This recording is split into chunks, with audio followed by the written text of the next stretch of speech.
ঘরের চাই যে কোনো সময় ভেঙে পড়তে পারে বাচ্চাদের মাথায়, যেখানে ক্লাসরুমে টেবিল চেয়ার নেই।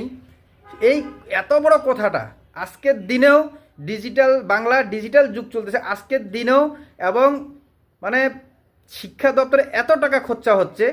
হ্যাঁ, কই সাধারণ মানুষ তো বলে নাই যে আমাদের বাচ্চাদের পায়ের চপ্পল শুদ্ধ, জুতা শুদ্ধ, কালো জুতাও দিতে লাগবে, সেগুলোও দেওয়া হচ্ছে। সেখানে যদি হিসাব করতে যান তো কোটি কোটি টাকা, কিন্তু অথচ বাচ্চাদের সেফটি চিন্তা করেন। স্কুলের চাই যে কোনো সময় ভেঙতে পারে, তিনি নিজের মুখেই বলতেছেন। টেবিল চেয়ার নেই, আচ্ছা মানা যায়, স্কুলের চাই ভেঙে পড়তে পারে, ছাদ ভেঙে পড়তে পারে, সিলিং ভেঙে পড়তে পারে, তারপরেও হাসি মিষ্টি মুখে বলে যাচ্ছেন না কোনো ব্যাপার নেই, এমনি সব ঠিকঠাক আছে।